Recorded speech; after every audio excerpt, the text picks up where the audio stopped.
So hello friends, आज हम हैं मोनू जी के साथ जो कि कांगड़ा शैली में बहुत सालों से काम कर रहे हैं, इनफैक्ट मोर देन 17 इयर्स। तो आज हम इनके साथ बात करेंगे कांगड़ा शैली के बारे में, जो कि बहुत ज़्यादा लुप्त होती जा रही थी। लेकिन हाँ, इनकी एक एसोसिएशन है जिसके कारण ये और ज़्यादा इसे प्रमोशन के अंदर लेके आ रहे हैं। अभी तो गवर्नमेंट भी बहुत ज़्यादा साथ दे रही है, बट इनका जो एक पेशेंस के साथ बने रहना और इसमें बैठ के जो काम करते हैं वो भी बहुत पेशेंस वाली बात है। वैसे आर्ट में सभी में होता है ऐसे, लेकिन इसकी एक अलग एक इंडियन वे है। तो सर, आप थोड़ा कुछ बताएं इसके बारे में। और ये आपने जैसे फाइन आर्ट्स का नहीं, बट आपने गुरु परंपरा के कारण इसमें आए, जी जी और जी। वो थोड़ा सा बताएं, थोड़ा इंटरेस्टिंग। मेरा नाम मोनू कुमार है यस सर। और मैं यहाँ कांगड़ा डिस्ट्रिक्ट का रहने वाला हूँ। और मेरा गांव खनियारा गांव है। खनियारा। ओके। तो वहाँ पे मैं रहता हूँ। और मैं कांगड़ा आर्ट प्रमोशन सोसाइटी के साथ 2007 से काम कर रहा हूँ। ओके। जब से 2007 में स्कूल खुला था, हम्म। तो अभी मेरे को तकरीबन 17 साल हो गए हैं। 17। हाँ वो जी, है। कांगड़ा पेंटिंग काफी करते। काफी लंबा समय हो गया आपको ये करते जी हुए। जी। तो जब कांगड़ा आर्ट प्रमोशन सोसाइटी ने हमारे धर्मशाला जो अ, कला संग्रहालय है हम्म। धर्मशाला जी कोतवाली बाजार में, जी जी। वहाँ पे उन्होंने जब स्कूल स्टार्ट किया था 2007 में, तो मैं यहाँ पे स्टूडेंट बन के आया। हम्म। यहाँ पे एक साल उनके साथ सीखा कांगड़ा आर्ट प्रमोशन सोसाइटी में। हम्म। और कांगड़ा आर्ट प्रमोशन सोसाइटी ने हमारे गुरुजी हैं धनी राम जी। ओके। तो धनी राम जी हमारे गुरुजी होते थे। वो भी कांगड़ा पेंटिंग के बहुत अच्छे आर्टिस्ट हैं। जी जी। और वो बतौर आर्टिस्ट ही जॉब करते हैं ओके। अपना वज्रेश्वरी टेम्पल कांगड़ा में। ब्रिजेश्वरी टेम्पल टेम्पल, कांगड़ा। हाँ जी। तो ओके। वहाँ पे जॉब करते हैं, पर उनको हमारी सोसाइटी ने हम स्टूडेंट्स को सिखाने के लिए तब हम अच्छा। बुलाया था। ओके और उन्होंने हमें सिखाया और आज भी हम उनसे सीखते हैं। ओके। ओके। तो फिर एक साल वहाँ सीखने के बाद फिर हमें चामुंडा टेम्पल में शिफ्ट कर दिया गया 5 लोगों को। अच्छा, तो वो वहाँ यहीं पे है, पर चामुंडा चामुंडा टेम्पल यहाँ से धर्मशाला से 15 किलोमीटर की दूरी पे है। ओके। तो वहाँ पे एक गुरु और जी है और हैं, जिनका नाम है मुकेश धीमान जी। ओके वो मुकेश। नेशनल अवार्डी हैं। अच्छा। उनको नेशनल अवार्ड मिला है। कांगड़ा के वो पहले कलाकार हैं जिनको हम्म। नेशनल अवार्ड मिला हुआ है। ओके। तो मुकेश धीमान जी के पास फिर हम्म 6-7 साल हम चामुंडा टेम्पल में सीखे उनके पास ओके। काम। फिर उसके बाद फिर सोसाइटी ने यहाँ मैक्लोडगंज में हम्म ये गैलरी बनाई। हम्म। तो यहाँ पे हमें ओके। अक्षय रुंचाल जी ने यहाँ पे हमें जो डॉक्टर। हमारे कांगड़ा आर्ट प्रमोशन सोसाइटी को चलाने हैं, ओके, चला रहे डॉक्टर हैं। हाँ, डॉक्टर अक्षय रुंचाल जी हैं। अक्षय रंचाल जी। हाँ जी, तो उन्होंने हमें यहाँ पर ये गैलरी बना रखी है, जहाँ पे हम 3 लोग काम करते हैं। मैंने भी उन्हीं से बात करी हाँ थी, जी, उन्हीं हाँ से थ्रू आपका वरुण जी का पता चला, फिर जी आपका जी पता जी। चला। हाँ जी, और वरुण जी भी हमारी सोसाइटी को चला रहे हैं। वो भी हमारा जितना भी पेंटिंग का जो भी हिसाब किताब होता है वो वरुण जी देखते हैं। ओके। और अक्षय सर जी का आशीर्वाद मिला ताकि हाँ हाँ। हमें, उन्होंने जब वो सोसाइटी बनाई तो हम स्टूडेंट्स को सीखने का मौका मिल गया। ओके। तो यहाँ पे हम 3 लोग काम करते हैं। एक मैं हूँ, तो एक पूनम कटोच करके हैं, ओके। और एक रीता धीमान है। ओके। क्योंकि हम 3 आर्टिस्ट यहाँ पे काम कर तो रहे हैं। मतलब कोई आपके पास आए सीखने के लिए तो आ हाँ जी, सकता है। हमारे पास तो काफी लोग आते रहते हैं ओके। सीखने के लिए। नहीं, अभी जैसे व्यूअर भी देख रहे हैं तो हाँ जी। कोई बहुत सारे लोगों को नहीं भी पता हो सकता। जी जी जी। हाँ, अगर कोई आना चाहे तो यहाँ आए। तो गाइज, यहाँ पे आके ज्यादातर लोगों को लगता है कि थांगा पेंटिंग यहाँ का बेसिक है, लेकिन अगर आप देखें तो हमारे जो पीछे लगा है कांगड़ा पेंटिंग ऑफ आर्ट जो है, वो यहाँ पे सिखाया जाता है, जो कि इंडियन, फुली इंडियन है। और इसी को बरकरार रखने के लिए बहुत सारे यत्न किए गए, वो सफल हो रहे हैं। और जो बेसिक मैं अपनी एक बात आपको बताता हूँ कि मैं ना कॉमिक्स वगैरह में बहुत ज़्यादा काम करता हूँ, जैसे I am my self an artist George. तो जब आप स्टार्टिंग पे देखते हो ना, तो आपको ना इसमें एक्शन वगैरह वैसा सा नहीं दिखाई देता जैसे आप वेस्टर्न में देखते हो, तो आपका ना इंटरेस्ट वैसे ही जनरेट नहीं होता। लेकिन मैं जैसे अभी थाईलैंड म्यूजियम है, मोमा म्यूजियम, और एक दो और भी म्यूजियम में मैंने वर्क देखा है, तो इंडियन वर्क जो माइथोलॉजी है उसके ऊपर बहुत ज़्यादा वर्क हो रहा है। तो जब आप स्टार्टिंग पे आप देखते हो ना, तो आपको इतना इंटरेस्ट जनरेट नहीं होता, क्योंकि आप अभी हम बहुत ज्यादा एक्शन और मांगा comics and this and that देखते हैं, लेकिन जब आप इनकी स्टोरीज के ऊपर आते हो, जब मैं और जगह पे ट्रैवल कर रहा था तो और मतलब बंदियों से बात कर रहा था, तो वो कह रहे कि रेनेसा पीरियड और ये सब देख के ना बोर हो चुके हैं वो। ठीक है, हमारे जो इंडियन पेंटिंग्स की तरफ जब आप आएंगे, स्कल्पचर्स की तरफ आएंगे, तो इनके अंदर कहानियां हैं, इनके अंदर रीजंस हैं, इनके अंदर हर एक जैसे मौसम के हिसाब से पेंटिंग्स बनाई जाती जी हैं। जी तो सर ये इतना इंटरेस्टिंग है, तो इस चीज को मैं चाहता हूँ कि व्यूवर्स को समझ आए कि जी जी। क्या चीज है, ऐसा कितनी है कि श्रेणियां हमारी हैं। जो कांगड़ा पेंटिंग है ये बहुत सारे सब्जेक्ट के ऊपर बनी हुई है। ओके। जैसे इसके मुख्य सब्जेक्ट जो हैं, जैसे बारह मासा। बारह मासा बारह मासा एक ऐसा सब्जेक्ट है जिसमें 12 महीनों को लेकर, पेंटिंग्स। हर महीने के सीजन को लेकर, ओके। जैसे हर ऋतु के हिसाब से, इस महीने के हिसाब से हमारा क्लाइमेट चेंज होता है, ओके। तो उसको लेकर राधा कृष्ण हाँ हाँ हाँ। जो हैं उनको दिखाया गया है पेंटिंग में।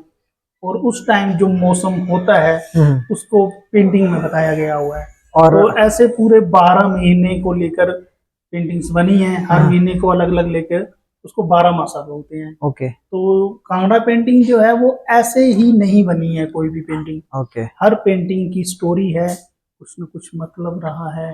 तो ऐसे जैसे गीत गोविंद एक सब्जेक्ट है, गीत गोविंद जो हमारे गाइस आप नोट कर सकते हो, और बाद में आप अगर सर्च करोगे ना तो this is type of a podcast, वो एक ट्यूटोरियल टाइप है कि आपको पढ़ाया जा रहा है इस चीज के बारे में, तो आपको आसानी से समझ आएगा। और ना गूगल से देख के एकदम से देखा और वो समझ आता है, ऐसे नहीं है।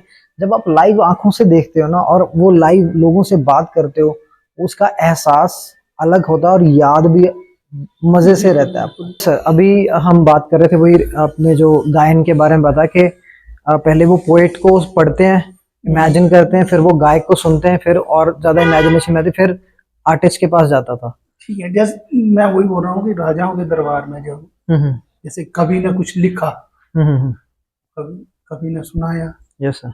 उसके ऊपर अगर गाना बन सकता था, या गाने वाले जो सिंगर होते थे वो उसको पढ़कर गाते वो थे, गाना तैयार कंपोज करते थे। करके। ठीक है, और उन दोनों को देखकर जो आर्टिस्ट होता था वो पेंटिंग तैयार करता था। ओके। तो ऐसे बहुत सारी पेंटिंग्स बनी हैं। जैसे बहुत सारे, जैसे अब एक हमारा एक सब्जेक्ट है रागमाला। रागमाला जी, तो उस पे 84 राग रागनियां हैं। अच्छा, 84 राग हैं। राग और रागनियां। रागनियां। जैसे राग तो 6 मुख्य हैं, ओके। उनके आगे बेटे हैं, बेटियां हैं, उनकी वाइफ। अच्छा, राग के अंदर भी है ये। हाँ, ऐसा अच्छा। है। तो 84 राग रागनियां हैं। ओके गाइस, आप वेस्टर्न आर्ट काफी पढ़ते होंगे, मैंने भी बहुत पढ़ा है, लेकिन जब मैंने इंडियन आर्ट की तरफ फोकस करा ना तो बहुत ज्यादा डेप्थ है दोस्तों। क्योंकि राग राग जितनी भी आप बताए जाते हैं, अगर आपको पोएट भी बनना है और आपको सिंगर भी बनना है, तो मैंने सर एक गुरु नानक देव जी का पढ़ा था एक जगह पे कि आपको सभी ऋतुओं का पता होना चाहिए, उन ऋतुओं में क्या क्या होता है, आपको सब भाव और एक्सप्रेशन और सब आना चाहिए। जी जी। फिर आप जाके आर्टिस्ट बनते हो या पोएट बनते हो या सिंगर बनते हो। तो अपना इंडियन आर्ट मतलब it's very much in depth. अब राग रागनियां जैसे हम बात करें तो उनके आगे बेटे बेटियां एंड दिस एंड दैट। हाँ जी जी, सर। तो वो जो 84 राग रागनियां हैं उनको लेकर पेंटिंग्स बनी हुई है। ओके। और ये कांगड़ा शैली में भी बनी है, ओके। बसोली शैली में भी बनी है। बसौली। बसोली एक हमारी जम्मू में जम्मू। डिस्ट्रिक्ट आता है, जम्मू। जी जी जी बसोली, जी जी। वहाँ पे बसोली शैली में काम हुआ है। हाँ तो बहुत अच्छा काम हुआ है। ओके। तो उन्होंने भी रागों के ऊपर पेंटिंग, उनकी रागमाला अलग से है, ओके। कांगड़ा की रागमाला अलग से है। अच्छा। तो ऐसे ही जैसे गढ़वाल की पेंटिंग देखेंगे आप, गढ़वाल। उन्होंने रागमाला अलग से बनाई अच्छा। है। तो राजस्थान की पेंटिंग देखेंगे तो उन्होंने भी अपनी रागमाला बनाई है। रागमाला तो ऐसे रागमाला मतलब रागों के ऊपर पेंटिंग्स। अच्छा, राग जो गाए जाते हैं उन्हीं के ऊपर हाँ, पेंटिंग। उन्हीं के ऊपर पेंटिंग्स बनी है। मेरा एक सर क्वेश्चन भी है। जी जी। सर जैसे मैं अभी सोच रहा था कि शिवा के ऊपर वर्क करूं, तो उन्हीं के ऊपर भी कोई ऐसे किसी ने बिल्कुल लिखा है? बिल्कुल। अच्छा। जैसे जो राग, जो जैसे राग भैरवी है, भैरवी। ओके। भैरव राग है। तो वैसे बहुत सारे जो राग हैं जो शिव के रिलेटेड हैं, ओके। उस पर भी काफी पेंटिंग्स बनी हुई हैं। अच्छा। जी। तो ओके ऐसे पेंटिंग्स बनती हैं। ओके तो जो राग का जैसे समय है, उस समय के हिसाब से क्या करेक्टर बनाना है, अच्छा क्या चीज इसको वो थोड़ा सा बनानी है, elaborate करो। तो वैसे वैसे वो पेंटिंग बनती हैं। जैसे एक आप रागनी तोड़ी, तोड़ी तोड़ी राग जब गाते हैं तो ओके तोड़ी राग में एक नायिका बताई हुई है ओके जो कि बीणा बजा रही है, और हिरन जो है उसकी तरफ आए हुए हैं और बिल्कुल उसके पास आ गए हुए हैं। ओके तो ऐसी ऐसी आपको पेंटिंगें देखने को ओके मिलेंगी। ओके तो ओके उस राग का जो टेस्ट है वो जब बजता है तो हर चीज उसकी तरफ अट्रैक्ट होती है। हाँ तो ऐसे ऐसे वो राग हाँ। बनाए हुए हैं। अब इस पे मैं एक चीज़ और बोलना चाहूँगा कि बहुत सारे जो यंग आर्टिस्ट हैं जब वो फाइन आर्ट्स अपने कॉलेज वगैरह में पढ़ रहे होते हैं तो उन्हें समझ नहीं आता कि किस कॉन्सेप्ट पे काम करें, जबकि हम वेस्टर्न से बहुत ज़्यादा इन्फ्लुएंस होते हैं। तो भाई साहब अपने इंडियन आर्ट में इतने ज़्यादा कॉन्सेप्ट हैं कि आप करते करते शायद आपकी एक ज़िंदगी कम पड़ जाए, इतने ज़्यादा कॉन्सेप्ट्स हैं। तो just learn to how to draw. Sir drawing से याद आया, इसकी अनाटॉमी वगैरह का भी कोई ध्यान होता है कि कैसे करते हैं? जैसे अभी 7 and 8 हेड्स या 6.5 बिल्कुल हेड्स में? बिल्कुल वैसे अच्छा ही होता है। जैसे ओके चेहरे का हम्म 7 गुना, सात ये तो गुना पूरा बॉडी का। अच्छा इसमें 7 गुना लेते तो हैं? 7 गुना तो वैसे ही चलता है जैसे दूसरी ड्राइंग्स में होता है, ओके वैसे ही इसमें होता है। ओके तो मेजरमेंट तो वैसे ही करते हैं, हाँ पर ये अंदाजे से होती है। ओके कई बार तो पूरा नहीं होता है, हाँ पर हाँ ज्यादातर कुछ पेंटिंग्स आपको मिलेंगी कांगड़ा पेंटिंग की बहुत पुरानी, जिसमें पुराने प्रोपोर्शन का ध्यान नहीं रखा गया है। ओके आपको दिखेगा कि राजा बहुत बड़ा बताया हुआ है, क्योंकि राजा को बड़ा बताना उनका पहले वो था। वो एक नहीं, एक हाँ हिसाब से इलस्ट्रेशन हो हाँ गया कि बिल्कुल। उसे लार्जर हाँ देन लाइफ दिखा रहे जी हैं, जी बाकी छोटा है। बाकी छोटे मैं छोटे सर तो अभी बहुत सारी आपने पेंटिंग्स देखी हाँ जी हाँ होंगी। जी, मैंने तो अभी एक जी चैनल है प्रवीण मोहन जी का, जी तो वो ना स्कल्पचर्स में बहुत जबरदस्त कमांड है उनकी, इंडियन स्कल्पचर्स के ऊपर कर रहे हैं, तो जी बात करते हैं, हिस्टोरियन है। जी जी तो उन्होंने ये सेम चीज बताई जो आपने बताया ना, कि लार्जर देन लाइफ दिखा रहे हैं, बाकी सब चीजों को आसपास छोटा दिखा रहे हैं, तो वो जानबूझ के किया गया, वो एक्सप्रेशन है, जी जी जी जी। मतलब एनाटॉमी की प्रॉब्लम नहीं कह है। रहा हूँ कि उसमें वो उतना ध्यान नहीं हाँ रखा हाँ गया है। हाँ पर वैसा नहीं है कि उस पेंटिंग में नहीं रखा गया होगा, और बहुत सारी पेंटिंग्स ऐसी हैं जो बिल्कुल बहुत, यानी कि जिसको हम बैलेंस बोलते हैं, बैलेंस्ड हाँ वो किया हुआ हाँ है बैलेंस उसके से सर साथ। याद है, जो इसमें जो कलर और पीछे जैसे पेड़ आते हैं, तो इसकी कंपोजिशन का कैसे आप मतलब करते हो? अब देखिए, हम लोग तो ज्यादातर कॉपी करते हैं। ओके ठीक है, कॉपी करना कोई आसान बात नहीं है। नहीं नहीं नहीं, मतलब पुराने मैं तो मास्टर्स को कॉपी आज कर। ये 17 साल से काम कर रहा हूँ, मैं आज भी यही बोलता हूँ कि जिस दिन मैं कॉपी करना अच्छे से सीख गया तो मैं समझूंगा कि मैं आर्टिस्ट। हम्म इस अपने इमेजिन से तो आप बना सकते हैं, हाँ पर कॉपी करना बहुत अभी ये जो है। भी व्यूवर्स देख रहे हैं, मैं इनको एक चीज थोड़ा सा आपको फोकस करवाना चाहता हूँ, जो भी ये देख रहे हैं।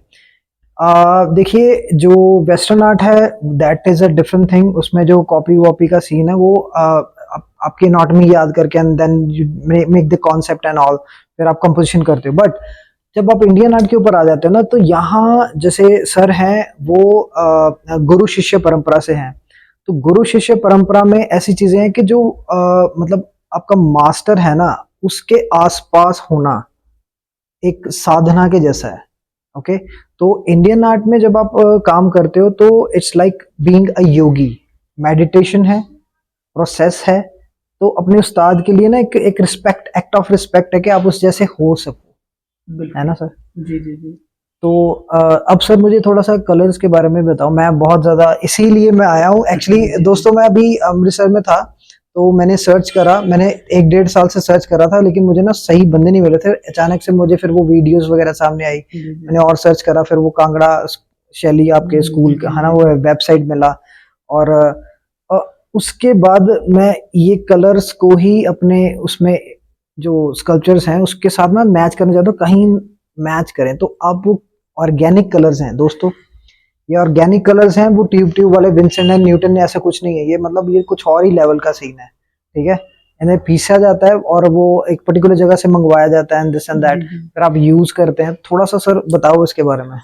ऐसा है कि हमारी पेंटिंग में जो कलर होते हैं, स्टोन कलर होते हैं। स्टोन कलर जी। ओके तो ये कलर जो होते हैं, वैसे तो हम जैसे जयपुर से लेके आते हैं, जयपुर राजस्थान से। जी जी जी वहीं से पेपर लाते हैं, ओके, क्योंकि पेपर जो हमारी पेंटिंग में यूज होता है वो होता है हैंडमेड पेपर। ये बड़ा स्पेशल पेपर है गाइस। और ये हम सांगानेर एक जगह है राजस्थान में, उसको सांगा सांगानेर, सांगानेरी, सांगानेरी पेपर बोलते हैं इसको। सांगानेरी पेपर, हाँ, वो जगह के उसको नाम पे। सांगानेर जगह है एक, ओके। तो वहाँ पे एक ये इसकी फैक्ट्री है हम्म। जो खुद हैंडमेड पेपर बनाते हैं और बहुत अच्छा अलग अलग टाइप के पेपर बनाते हैं। तो हम भी वहाँ से पेपर लाते हैं, वहाँ से ब्रश भी हम जयपुर से ही लेकर आते हैं, क्योंकि हमारी पेंटिंग में जो ब्रश यूज होता है वो होता है गिलहरी के पूंछ के जो बाल बाल होते होते हैं उससे उससे ब्रश जो बनता है। बनता है, हाँ और जी। इसकी जो टिप होती है वो टेढ़ी होती है ऐसे, ओके। ठीक है। तो अब बहुत सारा आजकल ये भी है कि अफवाहें मचा देते हैं कि ब्रश बनाने के लिए गिलहरी को मारा जाता है, हम्म। पर ऐसा बिल्कुल नहीं है। गिलहरी को मारते नहीं है वो लोग, जैसे चूहेदानी में चूहा पकड़ते हैं ओके। वैसे गिलहरी को पकड़ के उसकी पूंछ से बाल लेकर हम्म। जितने ब्रश के लिए चाहिए और फिर उसको छोड़ देते हैं। ओके। और पूंछ में बाल तो फिर थोड़े दिनों बाद आ जाते वापस हैं, आ जाते वापस आ हैं। जाते हैं। तो उसको मारा नहीं जाता, अगर मारा जाता होता तो आज तक तो वो लुप्त हो जानी थी हाँ, गिलहरी। लुप्त हो जाती गिलहरी। तो आप देखें कि राजस्थान हाँ में, दिल्ली में तो बहुत सारी गिलहरियां होती हैं। हमारे हाँ, हिमाचल में ये जो कांगड़ा डिस्ट्रिक्ट है इसमें तो थोड़ा ऊपर वाली साइड में नहीं नहीं होती होती, है ठंड ज्यादा। है। होती हैं बट एक दो, हाँ, लेकिन वो कभी ज्यादा नहीं। कभी दिख जाए तो हम बड़े खुश होते हैं कि हमारे भी यहाँ गिलहरी देख गिलहरी ली। है, हाँ। अदरवाइज नहीं दिखती है। और हमारे जो गुलेर साइड है, हमारे यहाँ से थोड़ा 25-30 किलोमीटर कांगड़ा से थोड़ा नीचे चले जाएं, यानी कि हमारे धर्मशाला से नीचे की तरफ, तो वहाँ पे गिलहरियां देखने को मिलती हैं। और वहाँ पे भी ब्रश नहीं बनाए जाते हैं। थोड़ा ना कलर के बारे में और मतलब, हाँ, तो क्योंकि अगर बाई चांस जैसे कोई घर पे है अपने, जी जी, तो वो मंगवा सकता है कलर, और वो देखिए प्रिकॉशंस क्या है? कलर मंगवा तो सकता है, ओके। खरीद भी सकता है कोई ओके। भी, पर जब तक अब कलर आपको स्टोन फॉर्म में दिए जाएंगे, स्टोन फॉर्म ठीक में? है, ओके। स्टोन होंगे वो। अगर आपको उस स्टोन से कलर निकालना नहीं आता हो तो आपके किस काम की। सो गाइज, आपको अगर पुरानी ये जो अभी ट्यूटोरियल वगैरह चल रहे हैं कि आप पुरानी पेंटिंग्स किस तरह से बनाई जाती थी, तो अब यहाँ आज भी वैसे ही काम किया जाता है। कोई भी केमिकल वगैरह का नहीं यूज कर रहे मैं हैं। तो यही चाहता हूँ कि अगर जो कोई कांगड़ा पेंटिंग सीखना चाहता हो वो यहाँ पे आए, यहाँ पे सारा पूरा सीखे।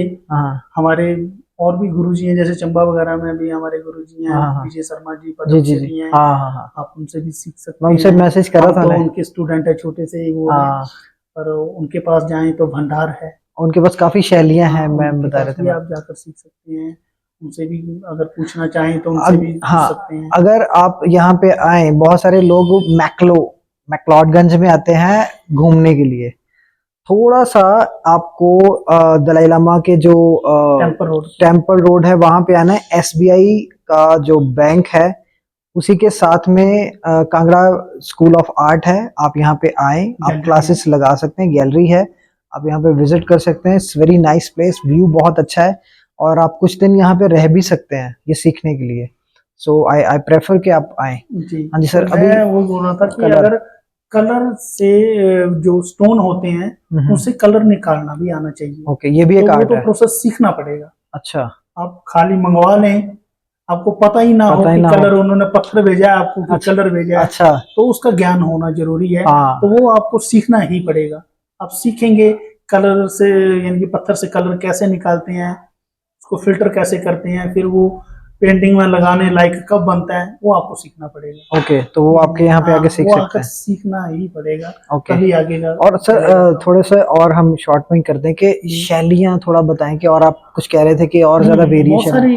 हाँ, तो मैं आपको ये बता रहा था कि शैलियाँ जो हैं हमारे यहाँ पे कांगड़ा में, जैसे एक तो कांगड़ा शैली है, एक गुलेर है। जैसे तो कांगड़ा और गुलेर एक ही है, और गुलेर में जैसे स्टार्टिंग वहां से हुई है तो उसके थोड़े से चेहरे बनाने का स्टाइल गुलेर का अलग रहा है। ओके। कांगड़ा का थोड़ा सा अलग रहा है। ऐसे है। गुलेर और कांगड़ा शैली एक ही है। एक ही है। और साथ में एक नूरपुर शैली, नूरपुर, हाँ नूरपुर शैली भी है।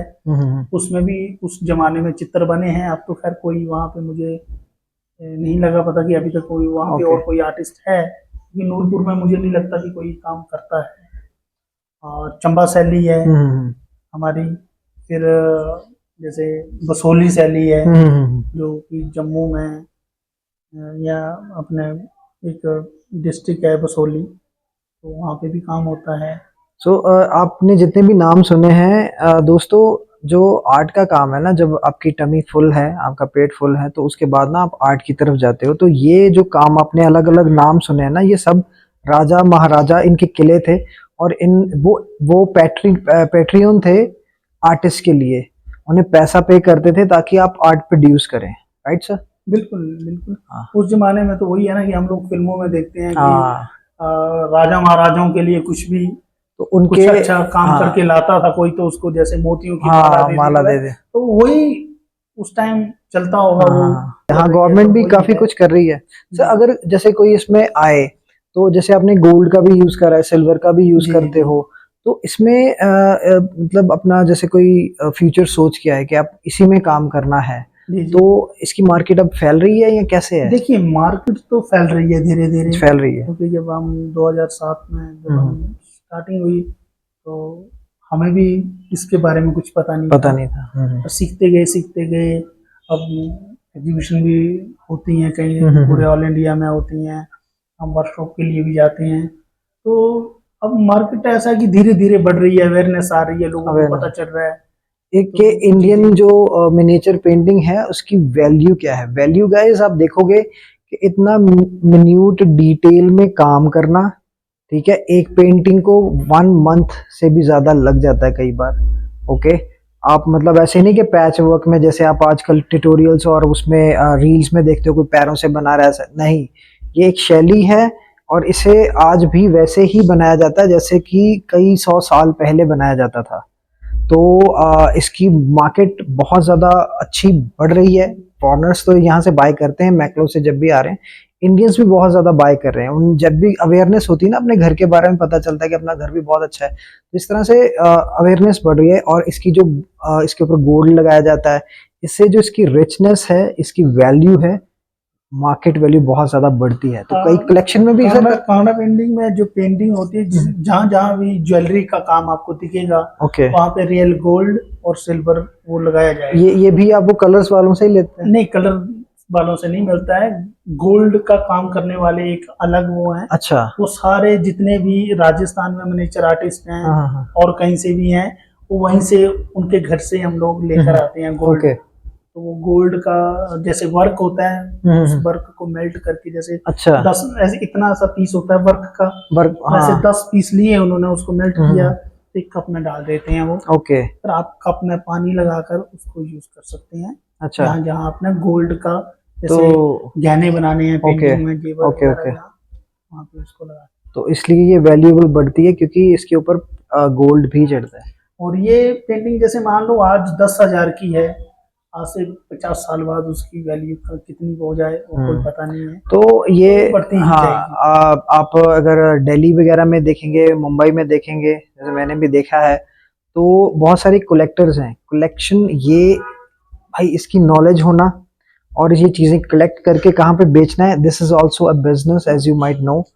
तो और सर कुछ अगर है अपने व्यूवर्स को हम बता सकें तो? मैं तो यही बताना चाहूँगा कि अगर इसमें फ्यूचर ढूंढ रहा है कोई इंसान, पहली बात तो ये है कि कलाकार पहले अपने फ्यूचर के बारे में नहीं सोचता है। हाँ। कला बस कला करता जाता है। हम्म। आने वाले समय में वो रंग लाती है। हाँ। और हम आज से ये सोचेंगे कि अगर पैसे कमाने हैं तो पैसे भी है इसमें, पर उस लेवल तक हमें पहुंचना पड़ता है, चलो। तब पैसा बनता है। चलो। और अगर किसी को सीखना है तो यहाँ आए, हमारे मैक्लोडगंज में most Kangra art welcome. Promotion society की गैलरी है, तो यहाँ पर हम सिखाएंगे आपको, और आए। धन्यवाद। Okay guys.